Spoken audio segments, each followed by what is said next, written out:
Subscribe Commerce with MJ YouTube channel and press the bell icon to get instant notification whenever I post a new video.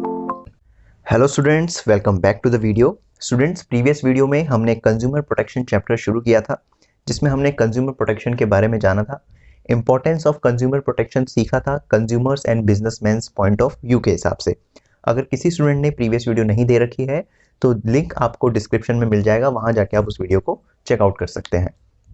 Students, आज की video में हम legal protection to consumers को समझेंगे, consumer protection act 1986 के बारे में जानेंगे और साथ साथ देखेंगे कि कंज्यूमर्स को क्या रेमेडीज अवेलेबल होती है कंज्यूमर के पास अगर उसके साथ कोई एक्सप्लॉयटेशन होती है। वैसे ही कौन कौन कंप्लेंट फाइल कर सकता है, किसके अगेंस्ट कंज्यूमर कंप्लेंट फाइल कर सकता है और साथ साथ किस पीरियड के दौरान आप कंज्यूमर होने के नाते कंप्लेंट फाइल कर सकते हैं। तो इन सारे टॉपिक्स को आज हम डिस्कस करेंगे। तो शुरू करते हैं अपने फर्स्ट टॉपिक के साथ, जिसका नाम है लीगल प्रोटेक्शन टू कंज्यूमर्स। देखिए, गवर्नमेंट ऑफ इंडिया ने क्या किया है, कंज्यूमर को प्रोटेक्ट करने के लिए बहुत सारे लॉज एंड लेजिस्लेशन बनाए हैं ताकि कस्टमर्स के वो इंटरेस्ट को प्रोटेक्ट कर पाए। तो government of India has provided various laws and legislations to protect the interest of consumers and some of these regulations are, देखिए, गवर्नमेंट ऑफ इंडिया ने, जैसे कि हमने बात करी कि बहुत सारे लॉज एंड लेजिस्लेशन बना रखे हैं, तो उसमें से जो पहला जो लॉ आया था, एक्ट आया था गवर्नमेंट ने जो पास किया है, उसका नाम है कंज्यूमर प्रोटेक्शन एक्ट 1986। आइए सीखते हैं क्या कहता है ये act. This act was introduced to make the consumer aware about their rights and to give them legal protection. देखिए, इस एक्ट को लाने का मेन मोटिव गवर्नमेंट का ये था ताकि वो कंज्यूमर को अवेयर कर पाए उनके राइट्स के लिए और साथ साथ उन्हें लीगल प्रोटेक्शन दे पाए। तो कंज्यूमर के क्या क्या राइट्स होते हैं, जैसे right to safety, right to information, right to make choice, right to be heard, right to seek redressal वगैरह, ऐसे 6 राइट्स कंज्यूमर्स के पास अवेलेबल होते हैं। इनको भी हम आगे आने वाली क्लास में डिस्कस करेंगे। तो इस एक्ट के माध्यम से गवर्नमेंट कंज्यूमर को उनके राइट्स के बारे में अवेयर करवाना चाहती थी और साथ साथ कंज्यूमर को एक लीगल प्रोटेक्शन देना चाहती थी। अगर कभी भी कंज्यूमर्स के साथ कोई एक्सप्लॉयटेशन हो तो इस एक्ट के तहत उन्हें क्या मिल सकता है, रेमेडीज मिल सकता है। और क्या क्या है इस एक्ट में, आइए देखते हैं आगे। According to it, consumer can be defined as follows. देखिए, इस एक्ट ने कंज्यूमर की एक अलग ही डेफिनेशन हमें दे रखी है, तो आपको ध्यान से सुनना है स्टूडेंट्स कि कंज्यूमर की क्या डेफिनेशन है। देखिए, कंज्यूमर कौन होता है, any person who buys any goods और सर्विसेज फॉर अ कंसिडरेशन। कोई भी वो पर्सन जो कि गुड्स या सर्विस बाय करता है कंसिडरेशन के बदले। कंसिडरेशन मतलब मनी के बदले। जब भी आप कोई चीज देते हैं उसके बदले आपको अगर कोई गुड्स एंड सर्विसेज मिल रही है तो आप क्या है, कंज्यूमर है। It includes any user of such goods or services with the approval of buyer। यहाँ पर बायर की अप्रूवल से ही उसे गुड्स एंड सर्विसेज मिले होने चाहिए। सपोज करते हैं सेलर बायर को कोई गुड्स बेच रहा है, लेकिन बायर अगर गुड्स चाहता ही नहीं है, सेलर जबरदस्ती उस गुड्स को बेच रहा है विदाउट उसके अप्रूवल के, तो यहाँ पर वो बंदा कंज्यूमर नहीं होगा। तो कंज्यूमर वो ही होगा जहां पर गुड्स जो है अप्रूवल ऑफ बायर की उससे आए हैं, ठीक है ना।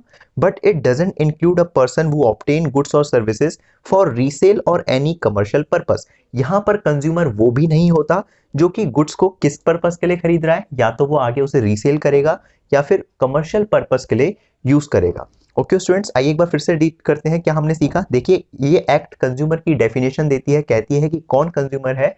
कंज्यूमर दरअसल वो है जिसने जो गुड्स लिया है वो कंसिडरेशन के बदले दिया है, मतलब मनी देकर लिया है। यहाँ पर गुड्स का जब भी कोई सर्विसेज, गुड्स या सर्विसेज कंज्यूमर ले रहा है तो वहां पर उसका अप्रूवल होना चाहिए, बायर का अप्रूवल होना चाहिए। यहाँ पर कंज्यूमर वो बिल्कुल भी नहीं है जिसने गुड्स या सर्विसेज रीसेल पर्पस के लिए लिया है या फिर कमर्शियल पर्पस के लिए लिया है। तो यही हमारा कंज्यूमर होता है। इसके बाद, this act provides safeguard to customers against defective goods, deficient services, unfair trade practices and other forms of exploitation। तो ये एक्ट के माध्यम से कस्टमर्स को अलग अलग सेफगार्ड्स प्रोवाइड करते हैं, ठीक है ना। किस किस तरीके के सेफगार्ड्स, जैसे अगर कोई डिफेक्टिव गुड्स अगर कस्टमर्स के पास आया तो उसका सेफगार्ड ये एक्ट प्रोवाइड करेगा। वैसे अगर कोई सर्विस में डेफिशिएंट रह गई है, कमी रह गई है, तो उसके इस एक्ट की मदद से उसको फायदा मिल सकता है। अगर कस्टमर्स के साथ अनफेयर ट्रेड प्रैक्टिस हुई है या कोई और फॉर्म का एक्सप्लॉयटेशन हुआ है तो इस एक्ट की मदद से कस्टमर को रेमेडीज या रिलीफ्स मिल सकते हैं। वैसे ही this act has provided 3 tier redressal agencies where consumer can file complaints. These are district forum, state commission and national commission. देखिए, इस एक्ट के अंदर अलग अलग 3 टायर रिड्रेसल एजेंसीज भी हैं, 3 अलग अलग रिड्रेसल एजेंसी हैं जिसके तहत कस्टमर्स क्या कर सकता है, कंप्लेंट फाइल कर सकता है किसी भी सेलर या फिर जो सर्विस को प्रोवाइडर है उसके बिहाफ में, ठीक है ना, उसके खिलाफ में। ठीक है, तो कौन कौन से 3 टायर रिड्रेसल एजेंसी इसके अंदर आती हैं, जैसे डिस्ट्रिक्ट फोरम आता है, स्टेट कमीशन आता है, नेशनल कमीशन आता है।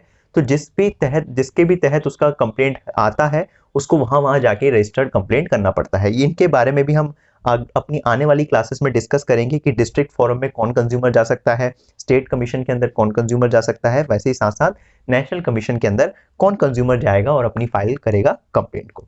आई होप स्टूडेंट्स आपको कंज्यूमर प्रोटेक्शन एक्ट 1986 के बारे में अच्छे से क्लियर हो गया होगा। ये एक्ट क्या कहता है, ये एक्ट कंज्यूमर की राइट्स को प्रोटेक्ट करने के लिए बना है, उसको लीगल प्रोटेक्शन देने के लिए बना है। वैसे ही साथ साथ यहाँ पर कंज्यूमर की उन्होंने डेफिनेशन भी बताई है कि कंज्यूमर कौन होता है।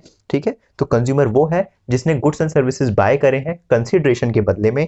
यहाँ पर बायर का अप्रूवल होना चाहिए। यहाँ पर कंज्यूमर वो नहीं है, बिल्कुल भी नहीं है, जिसने गुड्स को रीसेल या फिर कमर्शियल पर्पस के लिए परचेज किया है। ओके, आइए स्टूडेंट्स आगे देखते हैं। देखिए स्टूडेंट्स, अब आपका क्वेश्चन ऐसे भी आ सकता है कि व्हाट आर द रिलीफ्स और remedies are available to consumer on complaints filed by him. देखिए, अगर कंज्यूमर के साथ कभी भी कोई एक्सप्लॉयटेशन होता है और वो कंप्लेंट फाइल करता है तो उसको क्या रिलीफ्स और रेमेडीज उसके पास अवेलेबल होती है, तो उसको हम डिस्कस कर रहे हैं। देखिए, फर्स्ट जो उसके पास अवेलेबिलिटी होगी वो होगी removal of defects from the product और गुड्स। सपोज उसके पास कोई ऐसा प्रोडक्ट या गुड आया जिसमें डिफेक्ट है तो उसको रिमूव किया जाएगा।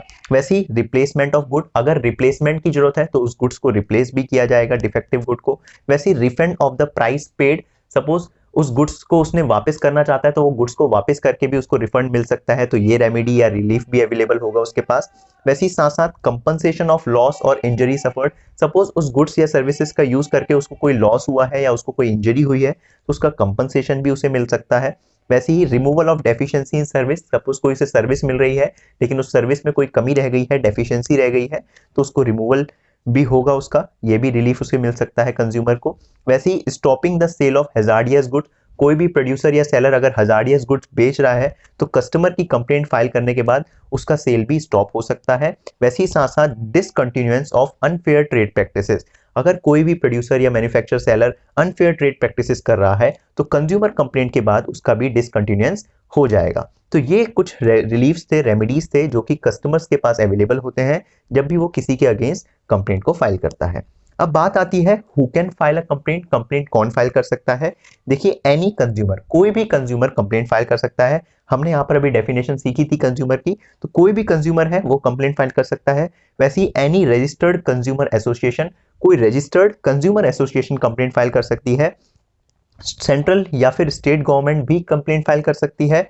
One or more consumers on behalf of numerous consumers, suppose बहुत सारे कंज्यूमर्स हैं जिनके साथ एक्सप्लॉयटेशन हुआ है तो उसमें से एक या दो कंज्यूमर मिलके सबके बिहाफ में कंप्लेंट फाइल कर सकते हैं।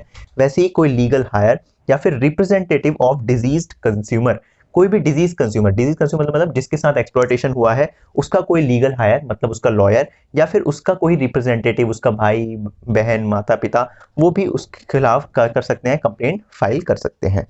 अब बात आती है against whom can complaint be file, किसके अगेंस्ट हम कंप्लेंट फाइल कर सकते हैं।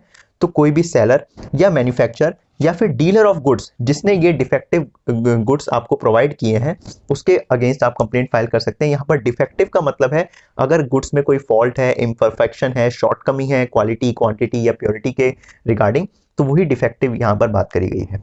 वैसे ही आप द प्रोवाइडर ऑफ सर्विसेज, कोई सर्विस प्रोवाइडर है, अगर उसकी सर्विस में कोई डेफिशिएंट आ गई है, कमी आ गई है, कोई इम्परफेक्शन है, शॉर्ट कमिंग है, इनएडुकेसी है, क्वालिटी, नेचर या मैनर के रिगार्डिंग, ठीक है ना, या परफॉर्मेंस ऑफ सर्विस के रिगार्डिंग, तो यहाँ पर आप डेफिशिएंट ऑफ सर्विस के उसमें भी आप क्या कर सकते हैं, कंप्लेंट फाइल कर सकते हैं उस सर्विस प्रोवाइडर के उसमें। इसके बाद आता है क्वेश्चन कि within what period can complaint be file, आपके पास कितना टाइम पीरियड होता है कंप्लेंट फाइल करने के लिए। तो complaint must be filed with in 3 months of purchase. देखिए, गुड्स जब आप परचेज कर रहे हैं उसके 3 महीने के अंदर अंदर आपको कंप्लेंट फाइल करनी पड़ती है। लेकिन अगर ऐसे गुड्स हैं जिसमें टेस्टिंग की रिक्वायरमेंट है, ठीक है ना, जिसको लैब में भेज के टेस्ट किया जाता है, तो वहां पर आपको 5 मंथ्स का आपको टाइम पीरियड दे रखा है, ठीक है। नहीं तो 3 मंथ्स के विद इन आपको कंप्लेंट फाइल करनी पड़ती है। लेकिन कुछ ऐसे गुड्स होते हैं जहां पर टेस्टिंग की रिक्वायरमेंट होती है तो वहां पर आपको जो टाइम पीरियड है वो 5 मंथ्स का होता है। तो आई होप स्टूडेंट्स आपको अच्छे से क्लियर हो गया होगा आज के टॉपिक।